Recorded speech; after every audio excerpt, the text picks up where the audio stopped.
بعد الانكسار بتاع 22 ده ومركز خامس، قدرت تخرجي من الكبوه دي ازاي؟ عشان دي برضو رسائل للشباب. يعني ما عنديش حته اليأس، يعني انا الحمد لله انا ما عنديش يأس خالص. عندي ان انا طالما بحب حاجه ما عنديش حته ان انا هفشل فيها، لا. انا بعتبر ان ده درس او دروب، لكن انا مش هقع على طول. لا، انا هشوف ايه الغلط اللي غلطته، وان انا اقوي نفسي تاني واشد على نفسي في التمرين وازود من ارقامي عشان احقق ان انا ابعد عن المراكز خالص وادخل في جو الميداليات. طيب انت الاتحاد البارالمبي انت شايفه ان هو بيقيم بواجبه على يعني على اتم يعني استعداد لاي حاجه، لاي بطوله؟ بتتمرنوا فين؟ بتاكلوا بتشربوا؟ في عنايه خاصه بيكم ولا في اي قصور؟ احنا الاتحاد بتاعنا لسه جديد ولسه اول بطوله ليه باسمه هي بطوله افريقيا اللي في الجزائر اللي احنا كنا فيها، ولسه جايين قبل العيد بيوم. حققتي فيها مركز؟ حققت فيها تاني. انا عايز استاذن يا جماعه بعد اذنكم عشان بس عندي مشوار وانا طب ما هي نيجيريا كانت الاول. اسمعي بس، اسمعي يا اماني، ده هرتيني تاني من ساعه ما قعدت. انا عايز استاذن وكملي انت الحلقه، كمليها بجد. انا عمال اقول يا رب تقول اول بقى، يا رب تقول اول، تاني تاني تاني تاني. ده يعني اوعدك في اللي جايه اول ان شاء الله. ما اعرفش تسمع حليم حافظ تاني تاني تاني؟ لا، بحب اسمع دايما على طول لا على بصراحه فكرة، بس وقت التمرين اغنيته ابتدى المشوار. انت انسانه جميله لما بقول لك حققتي ايه في البال سكتي شويه كده وخايفه تقولي تاني. ايوه والاخر قلتي تاني. ما هي ميداليتها اهي التاني. دي التاني. دي التاني. اه دي كانت ايه بقى؟ بطوله ايه؟ افريقيا. افريقيا في الجزائر. اللي في الجزائر. دي التاني، دي المركز التاني. ودي افريقيا برضو. فضيه. بس لا، ده ذهب. لا الاولانيه الفضيه يعني. الاولانيه فضيه. اه ودي الذهب. دي الذهب. ذهب ايه بقى دي؟ رواد. يعني ايه رواد؟ تحت فوق سن ال 45. انت كده الناس عرفت سنك، خلي بالك يعني. عادي. عندي 50. عقبال 500 سنه. الله يخليك يا رب. طيب دي الميداليه الذهبيه رواد يعني ايه بقى؟ يعني اللي هم رواد اللعبه؟ لا، اللي هم كبار السن. كبار السن. دي كانت فين حتى؟ في الجزائر برضو. في الجزائر برضو. والاولانيه دي في الجزائر؟ الثالثه في الجزائر. الثلاثه في الجزائر؟ انت سكنت هناك بقى؟ لا، انا خدت 8 ميداليات هناك. الله. طب ده انت رحت عشيت الميداليات بقى. اكيد ما لقوش ميداليات يعني. الاول ما كانش في لعبتنا ميداليات للرواد. جديد ان هم عاملين ميداليات للرواد، دي حاجه كويسه جدا لان هم لقيوا في اللعبه ان ما فيش حاجه اسمها سن. نعم. ان احنا مهما نكبر بنلعب وبنجيب ارقام، فهم دي حاجه الله. خلتهم يفكروا ان هم برضو يكرمونا فيها ويخلونا ليها احنا، يعني اللي بيبقوا واقفين بيتكرموا هم اللي فوق 45. قعدتي كام يوم في البطوله دي؟ قعدت اسبوع، 10 ايام. 10 ايام جبتي فيهم 8 ميداليات؟ ما هي في بطوله واحده، في يوم واحد يعني. في يوم واحد يعني اقصد ان انت قعدت 10 ايام جبت 8. كويس. لو قعدت شهر كنت هتشطبي الجزائر في الميداليات. ميداليات فدي يعني بدايه حلوه ليا ان شاء الله. ممكن نشوف الميداليه الذهبيه؟ طبعا. اشيلها لك. يعني انا عايز كده يعني احس حتى ان انا بطل لمده دقيقه. خدي بالك. عايز البس الميداليه دي يا جماعه واحس ان انا بطل. دي اولمبيه؟ دي افريقيه. دي افريقيا صح؟ بتعملوها ازاي بقى؟ تعملها كده. شوف الدهب كده. ايوه. كده. الدهب عيار كام دي؟ عيار 25. مفيش مره فكرتي تنزلي تبيعي ميداليه دهب؟ هي بتتباع. ما بتتباعش. ده تاريخ. يعني انا كده يا جماعه، اذا كانت اماني الدسوقي حققت بطولات، ايوه، انا دلوقتي بطل ايه؟ افريقيا. مفيش حاجه عالم عندك؟ عندي عالم والله، عندي كتير. بطوله عالم وذهب عالم برضه. هي وذهب كاس عالم. المكسب حلو وتحقيق البطولات جميل طبعا. وطبعا يعني عايز اقول لك 1000 مليون مبروك. الله يبارك. هي طبعا متاخره قوي ولكن انا دايما اهتم، وانت عارفه كويس قوي ان انا حريص جدا ايا كان الاحداث الرياضيه في العالم، والدليل ان كاس العالم اهو النهارده هيلعب منتخب مصر مع بلجيكا في كاس العالم. يعني كاس العالم بدأ، وده الحدث الأعظم في كرة القدم على مستوى العالم اللي بينظمه الاتحاد الدولي لكرة القدم الفيفا يعني. ومع ذلك واي نوت ان انا ما اتكلمش عن كل الرياضات يعني. يعني كل الرياضات ليها مساحة وليها حظ في دولة الرياضة تحديدا يعني. فما عندناش بقى ان لعبة تطغي على لعبة. يعني في ناس يقول لك يا راجل النهارده كاس العالم ومنتخب مصر كمان النهارده وبتقدم لنا رفع اثقال. بقدم رفع اثقال. لو انا ما قدمش رفع اثقال يعني، وبعدين يعني انت دلوقتي بتتمرني وتبذيل الجهد والعرق عشان رايحه بطوله. رايحه بطوله امتى بالمناسبه؟ بطولة عالم في البحرين السنة دي في شهر 12. وبطولة المكسيك على السنة الجاية إن شاء الله على شهر 9. يعني أنت بتتمرني دلوقتي في شهر 12؟ معقولة؟ إحنا بادئين معسكر أول أسبوع. إحنا بادئين دلوقتي أول أسبوع. المعسكرات عندكم طويلة أوي كده ليه؟ لأن علشان إحنا نعرف نعمل أرقام الحديد بالذات لازم نتمرن كل يوم علشان نطور من أرقامنا. لو يعني إحنا أنت كل يوم بتشيلي حديد؟ معقولة؟ تمرينتين في اليوم. بنج وجيم. طب دلوقتي أنا عايز أفهم حاجة أنا مش فاهمها شخصيا، وبرضو للمشاهد اللي زي مش فاهم يفهم برضو. أنت وأنت في المعسكر بترفعي مثلا يعني رقم 100 كيلو حديد. بتروحي البطولة. ممكن ما تقدريش ترفعيهم؟ لا ارفع. ما اقصدش، انا مش بتكلم على 100 كيلو. فاهم. رقم. انت رفعت في المعسكر 200 كيلو. تمام. رحت البطولة. ممكن ارفعه وارفع ازيد منه. لا ما اقصدش دي خالص. ايه اللي بيخسرك؟ يعني ايه اللي بيخسر؟ اللي بيخسر ان لو في لاعب اللي انا بلعب معاه ارقام اعلى مني. بتعرفي الحكايه دي قبلها ولا بتعرفيش؟ بيبقى في رانكات بتنزل. بنشوفها على النت، فبنعرف مثلا النهارده اللي هتلعب معايا دولة كذا ودولة كذا، الدولة دي بتعمل 130، الدولة دي بتعمل 140، الدولة دي بتعمل 150. كنت عامله حسابك مثلا على 120 مثلا؟ لا، اكون انا بقى بلعب على يعني احاول اقرب على الاقل على 130. ممكن على ما نسافر ونلعب ابص الاقيها مش 130، دي بقت 135. ممكن انا بقى ممكن اجيب انا 132. طب هقول لك حاجه يعني ده اللي بيخسر. انا فهمتها بديهيا كده. ممكن يحصل خداع ان هم يعلنوا عن رقم ويخشوا برقم تاني؟ لا، الخداع بيحصل ساعة الميزان، لأن كل واحد في الوزن بتاعه بيكتب الثقل اللي هو هيبدأ بيه المحاولة الأولى. ودي اللعبة بترجع هنا الخداع بقى. بترجع للمدرب وذكاء المدرب. ان هو فاهم قدرات اللاعيبه دي اخرها كام وحط رقم. بيخش بيسجل بالزبط. انا اللعيبه بتاعتي 60 كيلو هترفع 130 كيلو، فانت بتعملي حسابك على هذا هم كمان بيحطوا ارقام عاليه على اساس ان الكل يجري وراهم ويحطوا ارقام عاليه ويرجع بعد كده. احنا لينا وقت قبل البطوله ما تبدا ان احنا ننزل الرقم. فممكن انا اخدعك احط لك مثلا 160، واول ما تبدا البطوله خلاص هيبدا خلاص نطلع على اللعب وينده الاسم يكون مغيره على طول، مغير الثقل. لا الحكايه دي غريبه جدا جدا. ان يعني عندنا مثلا في كره القدم احنا سجلنا اللعيبه وبعتنا القايمه، بتقفل الدنيا، بتقفل خلاص بقى. لا احنا لا، بتفضل مفتوحه طول ما اللعب شغال. ده اللي انا عايز اقوله بقى. والثلاث محاولات برضو دي هتفهميني الحته دي تحديدا عشان حته فنيه جميله قوي قوي قوي. انت فاجئتيني بتكنيك فني كده انا ما كنتش فاهمه خالص. عندكم القايمه مفتوحه لحد مثلا قبل ما البطله تنام على البنج ولا ايه؟ لحد ما يتندي اسمها بدقيقه او دقيقتين. بدقيقه بيتغير الثقل. يغير الثقل. طبعا هنا بتشوفوا انتوا بقى على على الشاشات بتبقى في صدمه. اول ما الاقي مثلا الدوله اللي قبلها نزلت كتير. لا هو ده اغرب موقف حصل لي في الحته دي. انا اصلا من النوع ان انا ما بخافش في الماتش، فبحب ان انا افضل مركزه على الشاشه.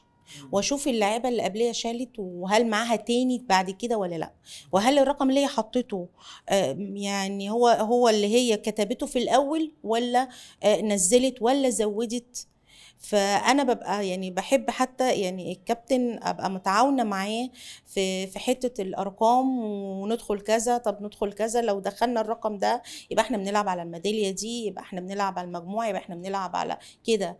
فده بيبقى حته النقاش بينا بتبقى جميله قوي، ان في تعاون، في راحه نفسيه ان المدرب بيديهولي، بيديني الثقه.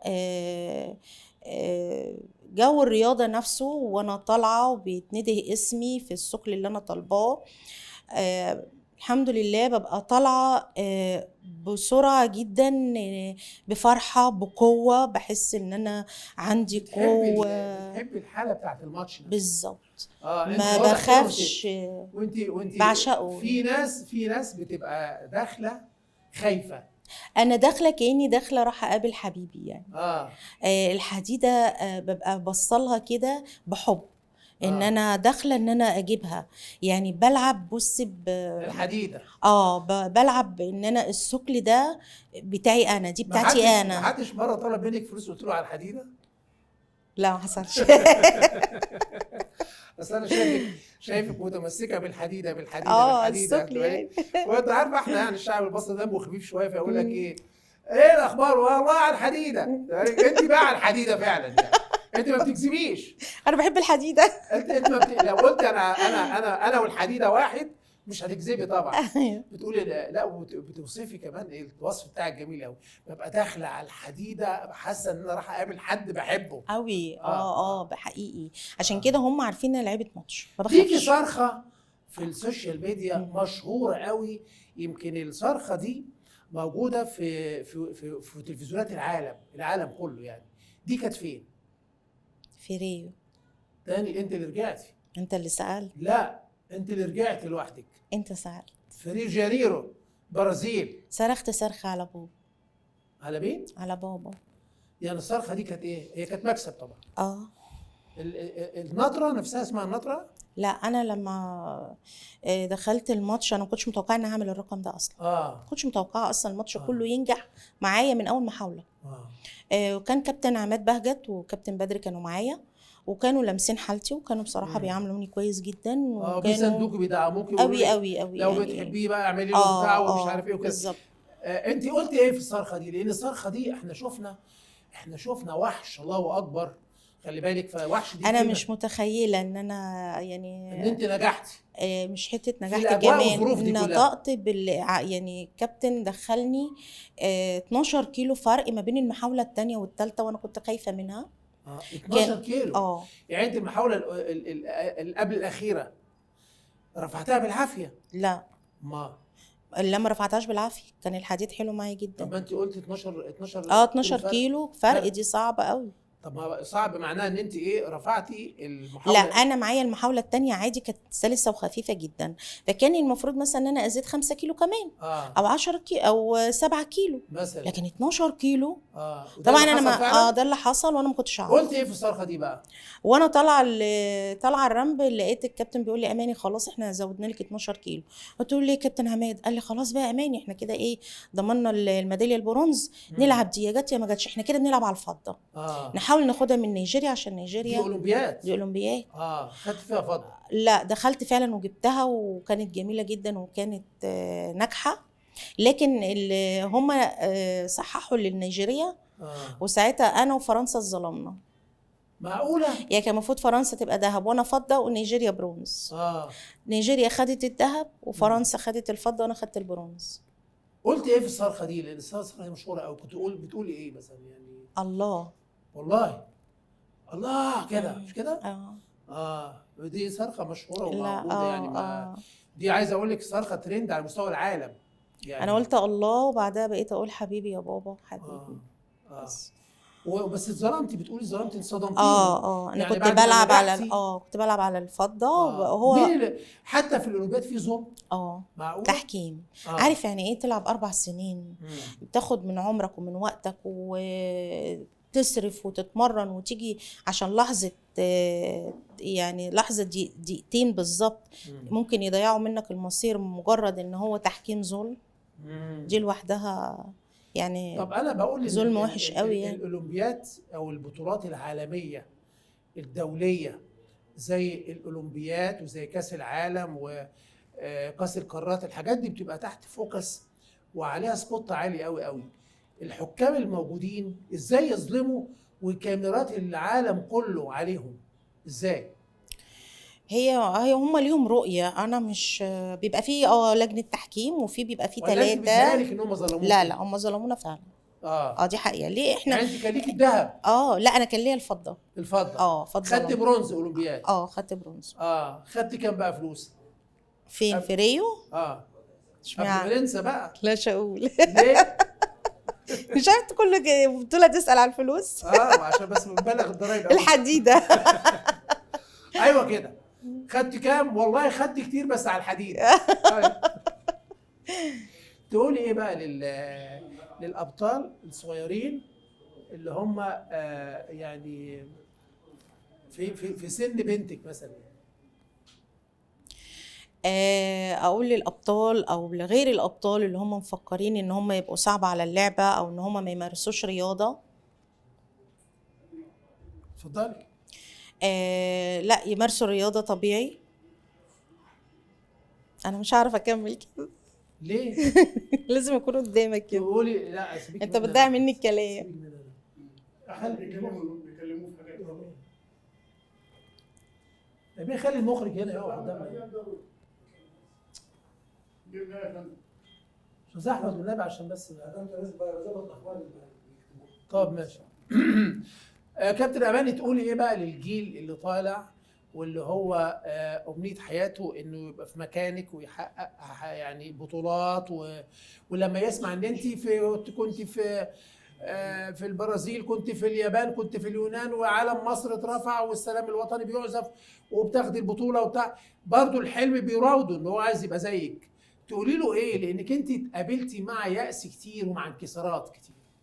كنت لما اقابل حد كده كنت انصحه ان هو يكمل وما فيش حاجه اسمها يأس. في حاجه اسمها اراده وعزيمه وان انت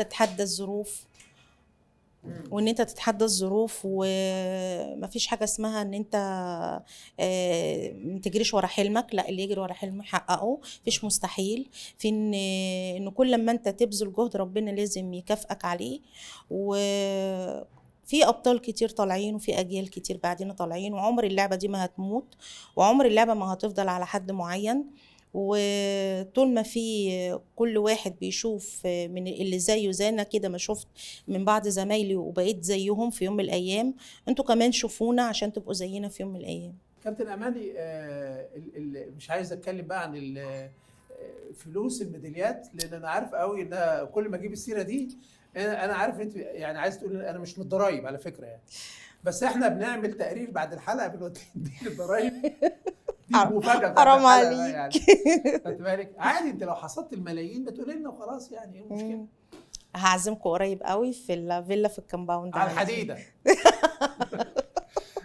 طبعا انت بتمسكي الحديده يا جماعه، ايه الاخبار على الحديده والله وانت بتتكلمي عن الحديده بترفعيه. حصل لك مشاكل اثرت يعني مشاكل مثلا يعني وانت في بطوله اثرت على مسيرتك كأم كأسره؟ لا خالص. يعني قدرتي انت خلال مشوارك الجميل ده اللي لسه ان شاء الله ممتد، قدرتي تعملي توازن ما بين معسكراتك طويله قوي، يعني معناها ان انت بتسيبي البيت فترات كبيره جدا جدا فعلا. هنا دي رساله مهمه جدا من دوله الرياضه من خلالك لكل الاسر اللي عندها ابطال. زي امان الدسوق كده نهيئ مناخ عشان نجيب بطولات. فمعسكرات طبعا يعني عايز اقول لك انت فرق كره القدم لما تعسكر شهر ده يعني ضرب من ضروب الخيال، لكن انت معسكراتك بتبقى 6 شهور واكتر او اقل، يعني فترات زمنيه طويله جدا جدا. كل ما يبقى اكتر يبقى احسن. اوكي. عشان انت البطوله بتاعتك ما انت ابعد عن الحديد ينسيك. هي كده مم.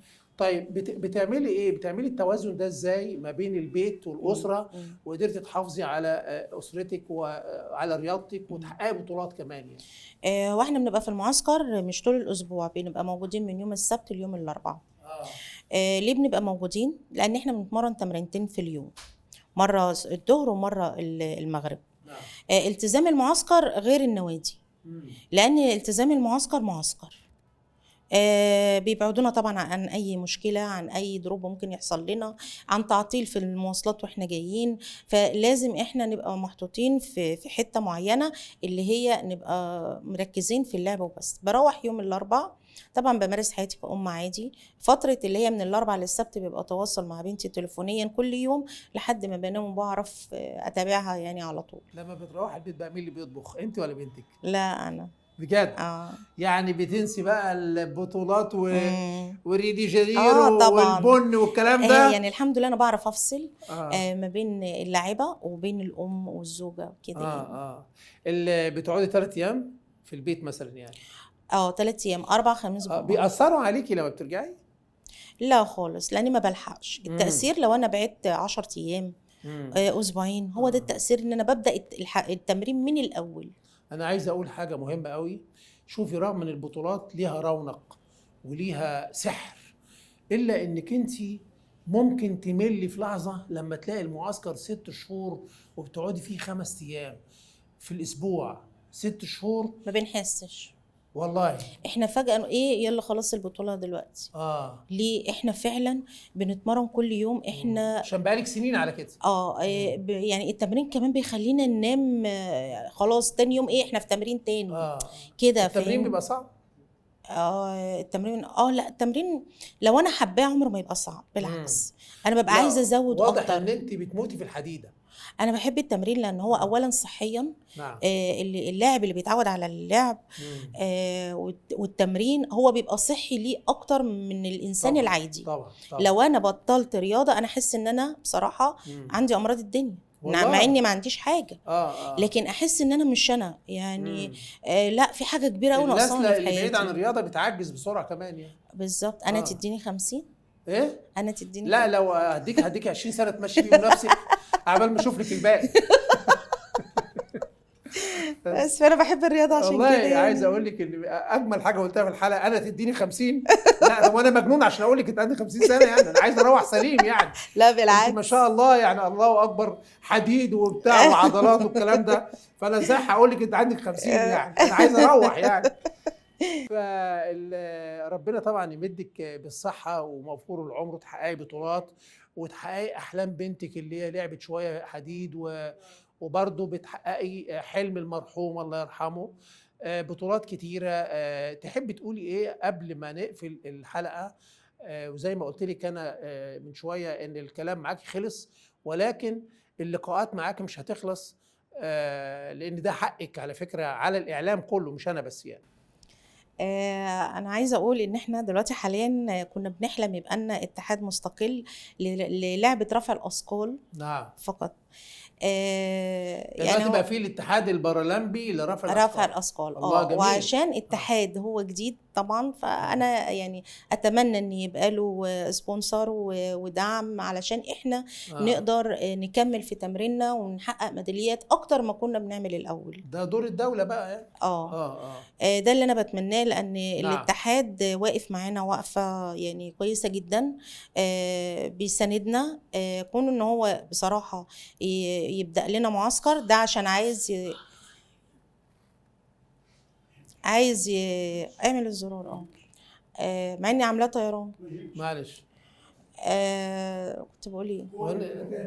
شكله نزل في المطار يعني. مين ده؟ الطيران، انت عاملاه طيران. اللي هو ايه؟ بقى لكم اتحاد.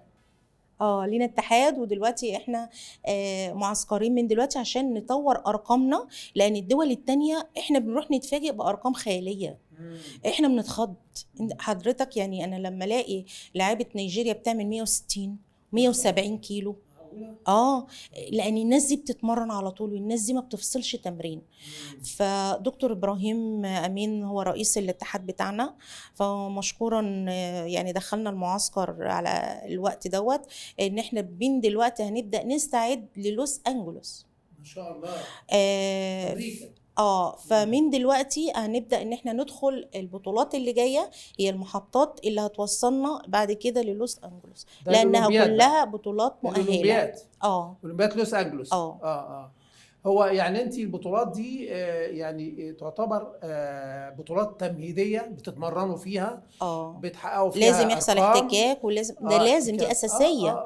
زي الماتشات الوديه كده بالنسبه لكره القدم يعني. لا، الوديه حاجه والمؤهله حاجه. دي مؤهله للاولمبياد. لو في بطوله ما طلعناهاش انتهت الاولمبياد. لا ان شاء الله نشوفك في الاولمبياد وتجيبي بن برضو من لوس انجلوس. حاضر. حاضر. شرفتينا ونورتينا كابتن امان الدسوقي، وان شاء الله يعني على وعد بلقاء متجدد باذن الله. ان شاء الله. انا سعيده بلقائك جدا يا استاذ جمال بجد، وبشكرك وبشكر اسره البرنامج، والف الف مبروك على البرنامج الجميل دوت، وتحيا مصر. تعبناكي. تحيا مصر طبعا، تحيا مصر بشعبها وبرئيسها وبدولتها الجميله، وتحيا دوله الرياضه يعني طبعا. اعزائي المشاهدين، كانت معنا النهارده في دوله الرياضه صائده البطولات، وحش الرياضه وحوت دوله الرياضه. النهارده معانا كابتن امان الدسوقي اللي حققت لمصر اكثر من 70 ميداليه ما بين المحليه والافريقيه والعربيه والعالميه. انتظرونا في حلقات قادمة، والسلام عليكم ورحمة الله وبركاته.